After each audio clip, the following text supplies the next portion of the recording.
സ്വർണ്ണപ്പാളി വിവാദത്തിൽ സർക്കാരിനെ രൂക്ഷമായി വിമർശിച്ചുകൊണ്ട് SNDP യോഗം ജനറൽ സെക്രട്ടറി വെള്ളാപ്പള്ളി നടേശൻ രംഗത്ത്. ദേവസ്വം ഭരണം സർക്കാർ ഉടൻ അവസാനിപ്പിക്കണം. യോഗനാഥം മാസികയിലാണ് അദ്ദേഹം ഈ ഒരു വിമർശനം പങ്കുവച്ചിരിക്കുന്നത്. ദേവസ്വം ഭരണത്തിൽ നടക്കുന്നത് കെട്ട കാര്യങ്ങളാണ് എന്നും ഗൂഢാലോചനകൾ അല്ലെങ്കിൽ ചില ഗൂഢസംഘങ്ങൾ പ്രമുഖ ദേവസ്വം ക്ഷേത്രങ്ങളിൽ വിളയാടുന്നുണ്ട് എന്നും വിമർശനം ഉന്നയിക്കുന്നു. മാത്രമല്ല, നല്ല ഉദ്യോഗസ്ഥർക്ക് ദേവസ്വത്തിൽ ജോലി ചെയ്യാൻ കഴിയുന്നില്ല എന്നും അദ്ദേഹം എഴുതിയ എഡിറ്റോറിയലിലൂടെയാണ് ഇക്കാര്യങ്ങൾ വിമർശനം ഉന്നയിച്ചിരിക്കുന്നത്. സമ്പന്നരായ ഭക്തരിൽ നിന്നും ചില ഗൂഢസംഘങ്ങൾ പണം കൊള്ളയടിക്കുകയാണ് ചെയ്യുന്നത്.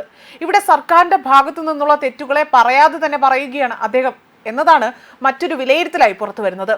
ഇതിലൂടെ തന്നെ ഇനിയും മതേതര രാഷ്ട്രത്തിൽ ക്ഷേത്രഭരണത്തിൽ മാത്രം സർക്കാർ ഇടപാടുകൾ ഉണ്ടാകേണ്ട കാര്യമില്ല എന്നും ചരിത്രപരമായ കാരണങ്ങൾ ഉണ്ടെങ്കിലും ആ രീതി മാറ്റേണ്ട കാലമായി.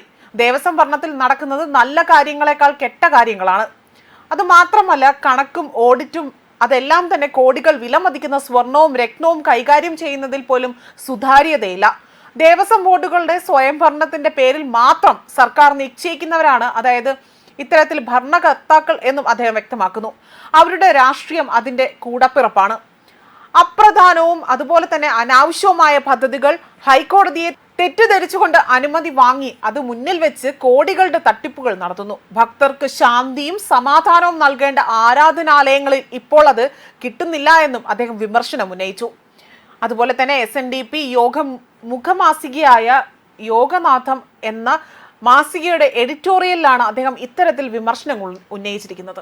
സർക്കാരിന്റെ റവന്യൂ ദേവസ്വം വകുപ്പിനും ദേവസ്വം വകുപ്പ് മന്ത്രിക്കും ഹൈക്കോടതിയുടെ ദേവസ്വം ഡിവിഷണൽ ബെഞ്ചിനും ദേവസ്വം ഭരണത്തിൽ ഇടപെടേണ്ടി വരാറുണ്ട്.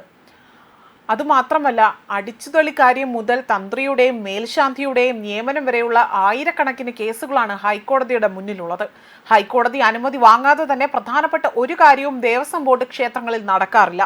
ഇതിന്റെ പേരിൽ അപ്രധാനവും അനാവശ്യവുമായ പദ്ധതികളും പരിപാടികളും ഭംഗിയായി തന്നെ മാറ്റിവെച്ചുകൊണ്ട് ഹൈക്കോടതിയെ തെറ്റിദ്ധരിപ്പിച്ച് അനുമതി വാങ്ങി അത് മുന്നിൽ വെച്ച് നടക്കുന്ന കോടതിയുടെ തട്ടിപ്പുകളും വേറെയുണ്ട് എന്നും അദ്ദേഹം ഇവിടെ വ്യക്തമാക്കുകയാണ് ചെയ്തിരിക്കുന്നത്. മതേതര രാഷ്ട്രത്തിൽ ക്ഷേത്രഭരണത്തിൽ മാത്രം സർക്കാർ ഇടപാടുകൾ ഉണ്ടാകേണ്ട കാര്യമില്ല. ഭരണത്തിന്റെ പശ്ചാത്തലമുള്ളതിനാൽ തന്നെ ചരിത്രപരമായ കാരണങ്ങൾ കൊണ്ടാണ് അതിനുവേണ്ടി വന്നതെങ്കിൽ പോലും ആ രീതി മാറ്റേണ്ട കാലം കഴിഞ്ഞുവെന്നും ദേവസ്വം ഭരണത്തിൽ നല്ല കാര്യങ്ങളെക്കാൾ നടക്കുന്നത് മൊത്തവും കെട്ട കാര്യങ്ങളാണ് എന്നതും അദ്ദേഹം ഇവിടെ വ്യക്തമാക്കുന്നു. അതിന്റെ പഴി സർക്കാരുകൾ ഏറ്റെടുക്കേണ്ട ആവശ്യം വരികയാണ് ചെയ്യുന്നത്. ക്ഷേത്ര വരുമാനത്തിൽ ഏറിയ പങ്കും ജീവനക്കാരുടെ ആനുകൂല്യങ്ങളും ശമ്പളങ്ങളും നൽകാനാണ് അതിന് വേണ്ടി വരുന്നത്. അതുപോലെ തന്നെ നാട്ടുകാരിൽ നിന്ന് പിരിച്ചെടുക്കുന്ന പണം അതുകൊണ്ടാണ് ഉത്സവം ഉൾപ്പെടെയുള്ള ക്ഷേത്രകാര്യങ്ങൾ മുന്നോട്ട് കൊണ്ടുപോകുന്നത്.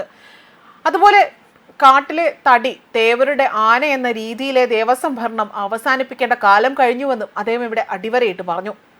ക്ഷേത്രങ്ങളുടെ ഭീമമായ സ്വത്തും, അതായത് ഭൂസ്വത്തും അമൂല്യ വസ്തുക്കൾ ഉൾപ്പെടെയുള്ള സമ്പത്തും അത് കൈമാറി കിട്ടിയിരുന്നുവെങ്കിൽ ഇപ്പോൾ അതിലേറെയും അന്യാധീനപ്പെട്ടു പോവുകയാണ് ചെയ്തിരിക്കുന്നത്.